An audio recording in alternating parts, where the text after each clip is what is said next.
The Pilgrim's Progress by John Bunyan. Chapter 23. Ignorance.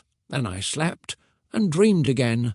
I saw the same two pilgrims going down the mountains along the highway towards the celestial city. Now a little below these mountains, on the left hand, lies the country of conceit. From this country a little crooked lane enters the narrow way in which the pilgrims were walking. Here they met with a very boisterous lad named Ignorance, who came out of that country. So Christian asked him where he came from and where he was going. "Ignorance, sir, I was born in the country which lies yonder, a little on the left hand, and I am going to the celestial city. Christian, you may find some difficulty there. How do you suppose that you will enter the gate of the celestial city? Ignorance, just as other good people do. Christian, but what have you to show at that gate, which will allow you to enter there? Ignorance, I know my Lord's will, and have lived a good life. I pay every man his due. I pray, fast, pay tithes, and give alms. Also, I have left my country for the very purpose of going there. Christian, but you did not come in at the narrow gate at the head of this way. You came into the way through that crooked lane. Therefore, I fear, however you may think of yourself, when the reckoning day shall come, that you will be charged with being a thief and a robber, rather than being admitted into the city. Ignorance, gentlemen, I do not know you, for you are utter strangers to me. You be content to follow the religion of your country, and I will follow the religion of mine. I trust that all will be well for each of us, and as for the narrow gate which you speak of, all the world knows that it is a great way off from our country. I do not think that any of my countrymen even know the way to it, nor does it matter whether they do or not, since we have, as you see, a fine, pleasant green lane which comes down from our country into the way. When Christian saw that the man was wise in his own eyes, he whispered to Hopeful, "There is more hope for a fool than for him. Even as he walks along the road, the fool lacks sense and demonstrates how foolish he is." Shall we talk with him more, or leave him to think about what he has already heard, and then afterwards see if we can help him any further? Then Hopeful answered, "Let Ignorance a little while now muse on what is said, and let him not refuse good counsel to embrace, lest he remain still ignorant of what's the chief gain. God says, those who no understanding have, although he made them he will not save." Hopeful further added, "I do not think that it is good to tell him everything at once. Let us pass him by and talk with him later, as he is able to bear it." So the two pilgrims went on, and Ignorance followed after them. When they had travelled a little way, they entered into a very dark lane, where they met a man whom 7 devils had bound with 7 strong cords, and were carrying him back to the door which they had seen on the side of the hill. Now good Christian began to tremble, and so did his companion Hopeful. As the devils carried the man away, Christian looked to see if he knew him, and he thought it might be Turnaway, who dwelt in the town of Apostasy. But he did not see his face perfectly, for the man hung his head like a thief who has been caught. Once past them, Hopeful looked at the man and spotted a placard on his back with this inscription, "Debauched Professor and Damnable Apostate." Then Christian said to Hopeful, "Now I remember what was told to me about something which happened to a good man named Little Faith, who dwelt in the town of Sincere. As Little Faith entered this dark passage, there came down from Broadway Gate an alley called Dead Man's Lane, so called because of the many murders done there. This Little Faith, going on pilgrimage, just as we are, happened to sit down there and fell asleep. Just at that time 3 sturdy rogues, who were brothers, came down the lane from Broadway Gate. Their names were Faint Heart, Mistrust, and Guilt. Spotting Little Faith asleep, they quickly ran up to him. Now Little Faith was just awakening from his sleep, and was about to resume his journey. So the rogues came up to him, and with threatening language ordered him to stand still. At this Little Faith turned as white as a sheet, and had neither power to fight nor flee. Then Faint Heart demanded, "Hand over your purse." But Little Faith did not do it, for he was reluctant to lose his money. Mistrust therefore ran up to him, and thrusting his hand into his pocket, pulled out a bag of silver. Then Little Faith cried out, "Thieves! Thieves!" With that, Guilt, with a large club in his hand, struck Little Faith on the head, knocking him flat to the ground. There he lay bleeding, as though he would bleed to death. All this while the thieves stood nearby. But hearing someone on the road, and fearing that it might be a man called Great Grace, who dwells in the city of good confidence, they fled and left Little Faith to fend for himself. Then, after a while, Little Faith revived, and getting up, attempted to continue on his way. Hopeful, did they take all of Little Faith's money? Christian, no, they did not find the place where he kept his jewels, so those he still retained. But, as I was told, Little Faith was much afflicted by his loss. For the thieves got most of his spending money. That which they did not get were his jewels and a little spare money, but these were scarcely enough to sustain him to his journey's end. Nay, if I am not misinformed, he was forced to beg as he went, just to keep himself alive, for he would not sell his jewels. But begging and doing whatever he could, he travelled with a hungry belly the rest of the way. Hopeful, it is a wonder that they did not get his certificate from him, by which he would receive admittance at the celestial gate. Christian, yes, it is a wonder, though they did not get it through any cleverness on his part. For he, being bewildered by their coming upon him so quickly, had neither power nor skill to hide anything, so it was more by good providence than by any wise endeavour on his part that they did not rob him of his certificate. Hopeful, but it must be a comfort to him that they did not get his jewels. Christian, it might have been great comfort to him, had he used his jewels as he should have. Those who told me the story said that he made but little use of them because he was so discouraged from being robbed of his money. Indeed, he forgot about his jewels for a great part of the rest of his journey. Whenever they came to his mind, and he began to be comforted with them, then fresh thoughts of his loss would again come upon him, and those thoughts would swallow up all comfort. Hopeful, alas, poor man, this must have been a great grief to him. Christian, grief, yes, a grief indeed. It would have been so to any of us, had we been robbed and wounded as he was, and that in a strange place. It is a wonder that he did not die from grief, poor heart. I was told that he travelled almost all the rest of the way with nothing but doleful and bitter complaints, telling to all who overtook him, or whom he overtook as he journeyed, where and how he was robbed, who they were that did it, what he lost, how he was wounded, and that he hardly escaped with his life.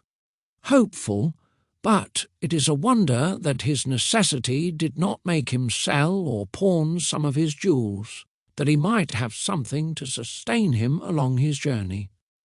Christian, you are talking childishly, for what could he pawn them for, or to whom could he sell them? In all that country where he was robbed, his jewels were not considered valuable, nor did he desire that kind of help which that country would offer. Besides, had his jewels been missing at the gate of the celestial city, he knew that he would be excluded from an inheritance there, and that would have been worse to him than the villainy of 10,000 thieves. Hopeful, Why are you so short with me, my brother? Esau sold his birthright for a bowl of lentil stew, and that birthright was his greatest jewel. If he could do this, then why might not little faith also? Christian, Esau indeed sold his birthright, and so do many others besides. But by doing so they exclude themselves from their chief blessing, as despicable Esau did. There are differences between Esau and little faith, and also between their conditions. Esau's belly was his God, but not so with little faith. Esau's desire was his fleshly appetite, but not so with little faith. Besides, Esau could see no further than the fulfilling of his lusts, and said, Behold, I am at the point of death. What good can this birthright be to me? But little faith, though it was his lot to have but a little faith, was by his little faith kept from Esau's base behaviour. He prized his jewels, and would not consider selling them. You nowhere read that Esau had faith, no, not so much as a little. As he was controlled by his fleshly appetites, and had no faith to resist, it is no wonder that he sold his birthright, and his soul and all, and that to the devil of hell. Like a wild donkey in heat, when people like Esau have their minds set upon their lusts, they are determined to have them whatever the cost. But little faith was of another temperament. His mind was on divine things, his desire was for things that were spiritual and from above. Even if there had been any who would have bought his jewels, he had no desire to sell them, only to fill his mind with trifles. Would a man give a penny to fill his belly with hay? Could you persuade the turtle-dove to live upon carrion like the crow? Though faithless ones can for carnal lusts pawn or sell what they have, and themselves to boot, yet those who have faith, saving faith, though but a little of it, cannot do so. Here, therefore, my brother, is your mistake. Hopeful, I acknowledge it, but yet your severe admonition almost made me angry. Christian, if we only consider the matter under debate, then all shall be well between you and me. Hopeful, but Christian, I am persuaded in my heart that these three rogues who attacked little faith were but a company of cowards, for they ran away merely at the sound of someone coming on the road. Why did little faith not have more courage? I think he might have withstood one skirmish, and only have yielded when he could no longer resist them. Christian, though many have said that these three rouges are cowards, few have been willing to actually resist them. As for courage, little faith had none, and I perceive that you, my brother, if you had been the man concerned, you think that you could have withstood a skirmish before yielding. And since this is the height of your courage, now that they are at a distance from us, should they appear to you now as they did to him then, you might have second thoughts. Consider again, they are but amateur thieves who serve under the king of the bottomless pit, whose voice is like that of a roaring lion, who will himself come to their aid if need be. I myself have been assaulted just as little faith was, and I found it to be a terrible thing. These three villains assailed me, and as a Christian I began to resist them. But they called out, and in came their evil master. I would, as the saying goes, have given my life for a penny, but as God would have it, I was clothed with armour. Yet, though I was so well arrayed, I found it hard work to stand firm and be courageous. No man can tell how strenuous that combat is, except he who has been in the battle himself. Hopeful, well, but they ran, you see, when they thought that great grace was coming. Christian, true, they have often fled, both they and their master, when great grace has but appeared, and no wonder, for he is the king's champion. But I trust that you will see some difference between little faith and the king's champion. All the king's subjects are not his champions, nor can they, when tried, do such feats of war as great grace. Is it reasonable to think that a little child could handle Goliath, as David did, or that there should be the strength of an ox in a bird? Some are strong, some are weak, some have great faith, some have little faith. Little faith was one of the weak, and therefore he fared so poorly. Hopeful, I wish it had been great grace for their sakes.